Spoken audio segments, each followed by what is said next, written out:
مسلمان کا اگر مطلب کوئی مریض ہے تو اس کی عیادت کی جائے.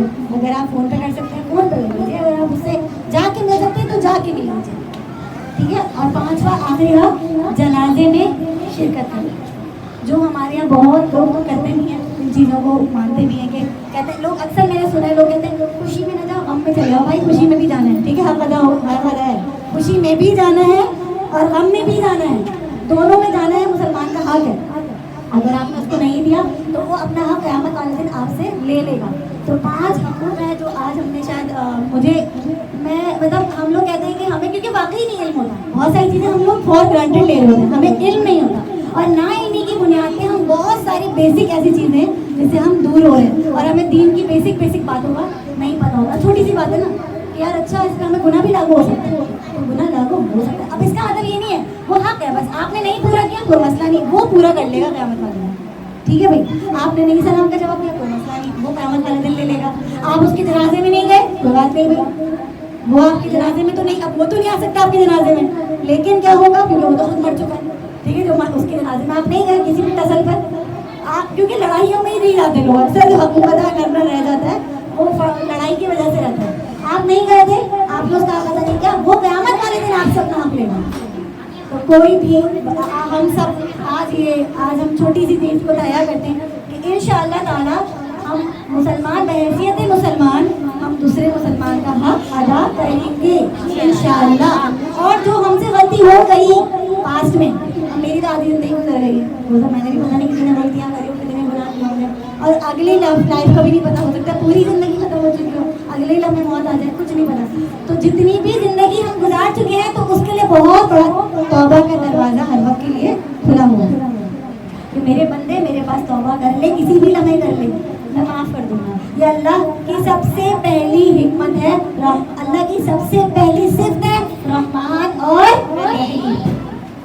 عز و جل بھی ہے, اللہ ذل جلال بھی ہے, اللہ حاکم بھی ہے, اللہ عادل بھی ہے, لیکن سب سے پہلے کیا ہے, رحمان اور رحیم. تو پہلے اس کی رحمت اور اس کی رحمت اور اس کی رحمت سے مایوس نہیں ہونا. کبھی بھی کچھ بھی ہو جائے, غلطی ہو جائے, گناہ ہو جائے, کفر ہو جائے, کچھ بھی غلط بات ہو جائے, اللہ کی بارگاہ میں آ جاؤ, توبہ کر لو, رو لو. وہ انتظار کر رہا ہے ہمارا کہ ہم کس وقت اس کی بارگاہ میں آتے ہیں. تکبر میں نہ پڑھو, اس شرمندگی میں نہ پڑھو کہ اللہ ہم سے تو غلطی ہو گئی, اب کیا ہوگا. بھائی کیا ہو گیا, جا کے معافی مانگ لو نا. میں نے بہت خوبصورت بات پڑھی تھی, بہت خوبصورت, کہ ہم توبہ کرنے سے ڈرتے ہیں کہ ہم توبہ کیسے کریں گے, کیونکہ اگلے پہر پھر گناہ کریں گے. انسان ہے نا, آج میں گناہ نہیں کروں گی, کیا آپ گناہ نہیں کریں گے, کون ایسا ہے جو یہاں چھوڑ کے بولے گا آج توبہ ہو گئی بس گناہ صاف, اب کل سے تو کوئی گناہ ہی نہیں ہے, ایسا ہو ہی نہیں سکتا. تھوڑی دیر بعد پھر کوئی گناہ, پھر کوئی گناہ, پھر کوئی گناہ, اور یہ کنٹینیوس ہوگا, ابھی کنٹینیوس معافی بھی ہے. تو میں نے اس کے لیے بڑی خوبصورت, میں آخری اختتام کروں گی اس بات پہ, کہ میں نے بڑی خوبصورت ایک بات پڑھی تھی کہ ایک شخص, اس کے لیے ایک بات کہی گئی کہ اچھا اگر ایسا ہے تو پھر آپ نہانا بھی چھوڑ دیجیے. کسی نے کسی سے بولا کہ پھر آپ غسل کرنا چھوڑ دیں. کیوں بھائی, کیونکہ غسل کرنے کے بعد بھی کیا آنا ہے, پسینے آنے, بدبو آنی ہے, گندگی ہونی ہے, کپڑے میلے ہونے, تو پھر کیا کرنا نہا کر, جب گندا دوبارہ ہی ہونا ہے تو پھر نہانے کا کیا فائدہ. تو ایسا تو نہیں ہوتا, نہاتے بار بار, نہاتے بار بار, غسل کرتے ہیں بار بار, پاک ہوتے ہیں بار بار, وضو کرتے ہیں. کیوں, کیونکہ کوئی بات نہیں بھائی, گندے ہو گئے تھے واپس صفائی نہیں کریں گے. اسی طرح توبہ بھی بار بار کرنی ہے. گندے ہو گئے تو کیا ہوا, اب یہ میل کو واپس سے صاف کرنا ہے. توبہ ہو گئی کوئی مسئلہ نہیں ہے, دوبارہ گناہ ہو گیا کوئی مسئلہ نہیں ہے, دوبارہ توبہ کر لی. تو توبہ کے دروازے اللہ کی بارگاہ میں ہر وقت کھلے ہیں. جب اللہ تعالیٰ ظالم کو معاف کر سکتا ہے, اللہ تعالیٰ قاتل کو معاف کر سکتا ہے, اللہ تعالیٰ برے سے برے آدمی کو معاف کر سکتا ہے, تو کیا ہم اور آپ کو معاف نہیں کر سکتا؟ اللہ تعالیٰ ہمیں بھی تو معاف کر سکتا ہے. ہم سے کیا بڑے سے بڑا گناہ ہو, بس شرک نہ کریں, نہ کوئی ایسا کفر کریں, اور توبہ کر لے اگر ہم سے کوئی غلطی ہوگی. اللہ ہماری توبہ قبول فرمائے, اور ہماری ہر لمحے اللہ پاک ہم سے راضی رہے بس, اور خاتمہ پہ ایمان ہی ہو. کیونکہ پوری دنیا زندگی میں تکبر میں جی کر, کہ میں نے تو ساری نمازیں پڑھی اور سارے روزے رکھے, ساری زکاتیں دی, حج بھی کر لیا, میں تو بہت ہی بڑا آدمی ہوں, اور اس کے بعد اختتام کس پر ہو رہا ہے خدا نہ خواستہ, ایسا اختتام نہیں چاہیے.